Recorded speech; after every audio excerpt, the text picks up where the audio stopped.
Assalamu alaikum dostlar. Barыңыздарга Мизури штатынан чоң жалынды салам.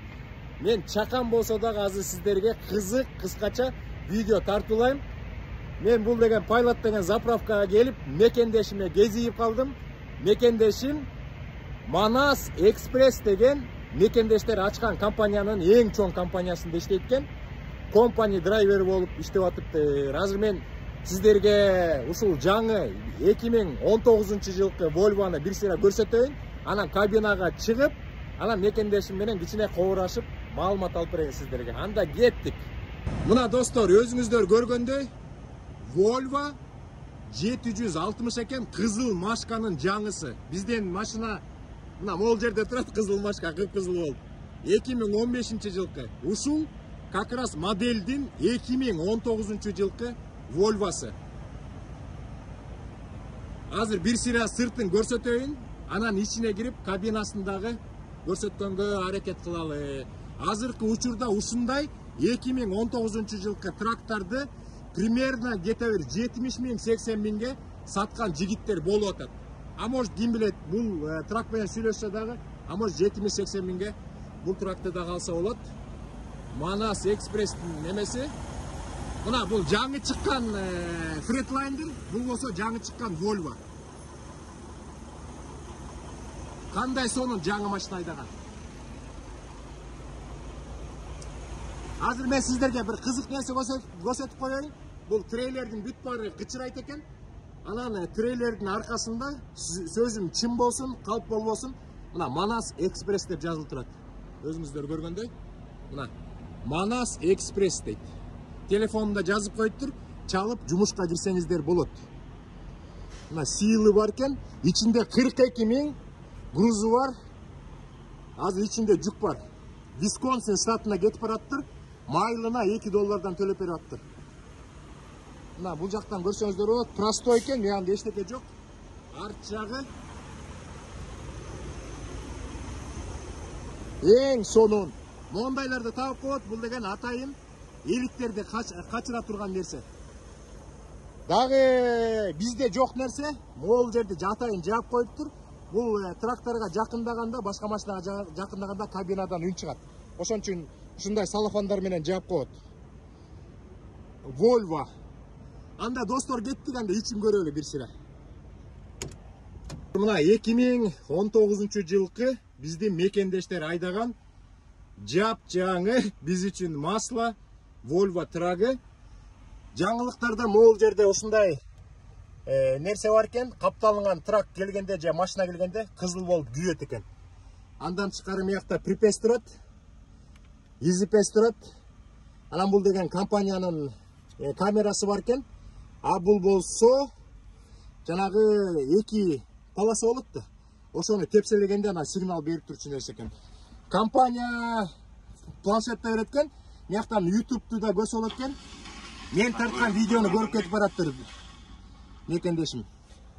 Мына өзүңүздөр көргөндөй сонун кычырайт. Бул жакта болсо жаткан жери үстүнө мына кийимдерин коюп коюптур, бир киши иштеген үчүн. А бул жакта болсо жатат. Ишин бүт бар, таптаза, полкалардын баары бар, холодильниктердин баары, микроволновканын баары бар экен. Ар кандай мекендештер бар да. Кээ бирөө камерага түшкүсү келет, кээ бирөө түшкүсү келбейт деп. Азыр деген мекендешим менен анча-мынча маалымат алып сиздерге бергенге аракет кылабыз, бирок камерага тартпай эле коеюн. Эч кандай капачылык болбосун. Азыр мен наоборот трактын ичин тартып сиздерге көрсөтүп, мен суроолорду берип турам. Мекендешим болсо жооп берип турат достор, анда кеттик. Анча-мынча бизди кызыктырган суроолордон беребиз. Атын эме Азамат жигит деп коеюн, кыргыздын Азамат жигити. Ассаламу алейкум. Алейкум ассалам. Жакшыбы иштер? Жакшы буюрса акырында.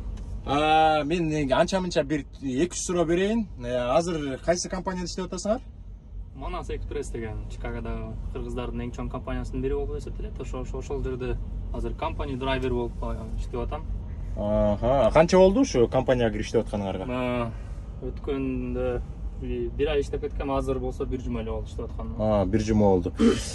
Азыр деген бул тракты кандай иштеп алып атасыңар? Компания драйвер болгон үчүн бул тракты силерге берди. Пейменттин бүт баарын компания өзүнө алды. Силер эчтеке төлөбөйсүңөр, Ооба, мен какой-то бир процентке же болсо майлыжга иштейсиңер? Ооба, мен болгону деген бир жумада мисалы чыккан гросс деп коет, ошо гросстон 25% алам болгону. Ошол менин зарплатам ошол болот. Анан жумушту так аткарышы болду. Жумуш, например, деген силер деген примерно айтып коеюн да. $10.000 груз ташысаңар, ошонун 25% $2.500 силердики. 9.000 ташысаңар андан арзан. 8.000 ташысаңар, например, $2.000 силерге берет 25%. Жакшы.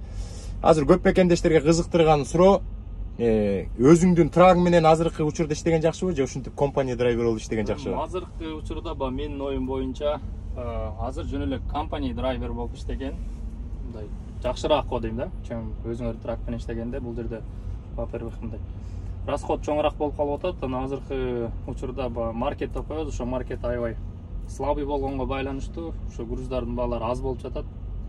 Груз жок эмес, бар эми Кудайга шүгүр, бирок аз болуп жатат төлөгөн баа төлөмдөрү.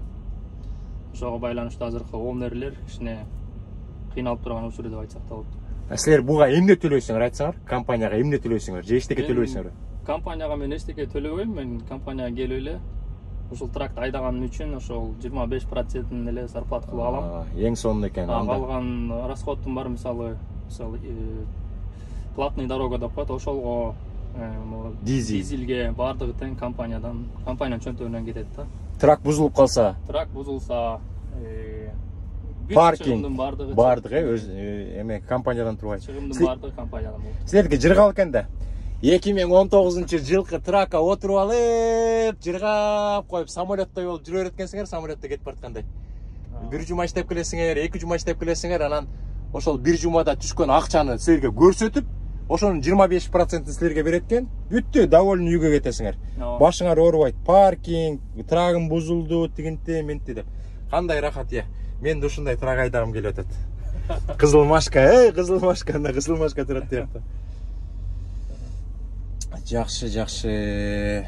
Кандай экен трак 2019-жылкы? Мурда билем, трагың бар болчу 2015-жылкы. Аны саткансың. Ал бул 2019 менен айырмасы кандай экен? Экөөнүн айырмасы аябай чоң экен. Жаңы техника деген жаңы экен. Айдаганга аябай ыңгайлуу экен. Приятно деген, орусча айтканда приятно экен. Менин трагым менен салыштыра турган болсом, менин трагым кыйла эски болчу экен. Жолдо жүргөндө дагы калдырап-шалдырап, ичи мындай шумный, ушундай сырттагы үндөр ичине көбүрөөк угулуп турчу да. Шумоизоляциясы мощный мунуку, мунуку кыйла жакшы экен. Шумоизоляциясы аябай жакшы болот экен. Чирки. Мага абдан жагып атат, карачы качествосы. Бүт баары сонун экен, эчтеке лишний, эчтеке жок. Меники деген автомат коробка могул жерде да. Аябай мишет этет. Мен аябай кененкен, анан моякта экен да. Автомат коробкасы могул жерде экен. Экрандары дагы абдан сонун кооз көрүнөт экен. Планшеттагы компания берет экен. Бул эми Манас Экспресс кыргыздардын эң чоң компаниясы да. Условияларын баарын түзүптүр. Бирок мондай камера коюп коюптур. Мен бир компанияда иштегем. Ал камера мени карап турчу тетиги жердечи. Ичин көрсөтүп турат. Карагалычы. Жолду көрсөтүп турат. Шамал болот атабы, кар болот атабы. Компания көрүп турат. Бирдеме болсо силерге сразу чалат, жардамын көрсөтөт, чынбы? Бул ошого бир чети бул компанияда иншуренс деген болот экен. Ошол иншуренстердин ошо бир требованиясы ушул болот экен. Камера койгула тракторуңарга. Анан иншуренсиңер арзан болот деген. Ошого да жардам берет экен да. Эми азыр көп эле мекендештер келип атат. Баардыгы келген мекендештин 90-95% тракта иштейт. Эми бисмилла деп туруп эми ошо бир жумада канча тапса болот экен? Бир жумада мен бир жума толук иштедим да, мына иштедим да, өткөн жумада толук иштедим. Ошол жумада 7200 гроз чыгардым. 7200 гроздун достор санап алгыла өзүңөр. Мына 7200 гроз чыкты, ошонун 25%-ын Чикагога жеткенде аласың, үйдү көздөй кетесиң, өзүңөр санап алсаңар болот. $7200 бир жумада. $200 бир жумада. Ошондо кетер 1.8-ин тегери болуп калабы, э? $1800 зарплата. $1900, бир 2000 деп койсо болот экен да, 2000 чыгарса болот, э? Чыгарса болот, жакшы иштесе чыгат экен да. Бир айда, бир жумада 2000, бир айда өзүңдүн турагың болбосо $8000. Жакшы эле акча да. Жакшы.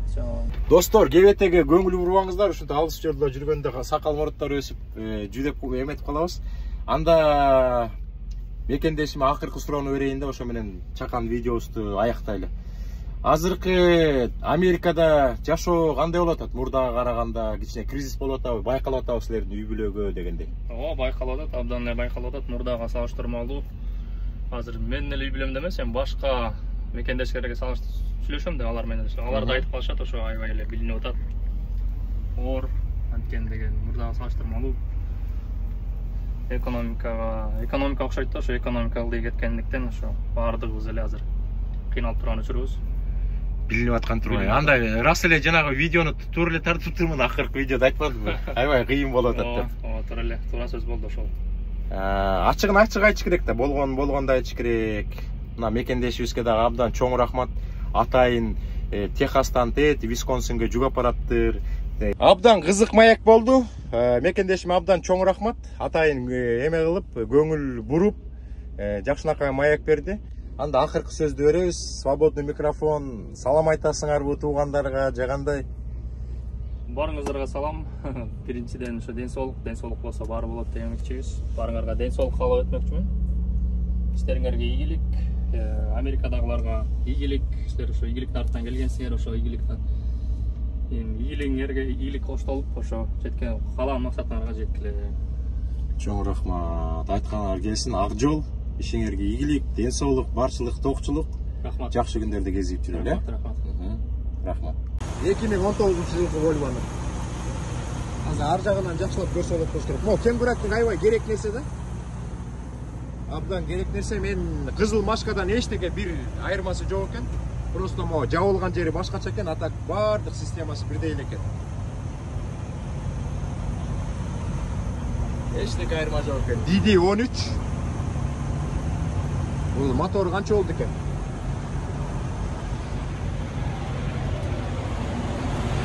Канча аттын күчү бар? 455 аттын күчү бар экен. Мен дагы батареям бүтөйүн деп атат. Мына достор ушундай. Баардык нерсе. Мага абдан жакты трак. 2019 пульту менен экен. Пык деп койсо жабылып калат. Өзүнчө эле самолетту учуп бараткандай экен дейт. Зымырайт дейт. Ходовой бүт бар сонун. Трейлердин дагы состояниясы абдан сонун экен. Мына кычырайт. Бир дагы сарапинка жок. Манас Экспресс компаниясында иштеген баардык мекендештерге ийгилик. Компанияңар өсө берсин, өнө берсин. Абдан жакшынакай пикир калтырдыңыздар.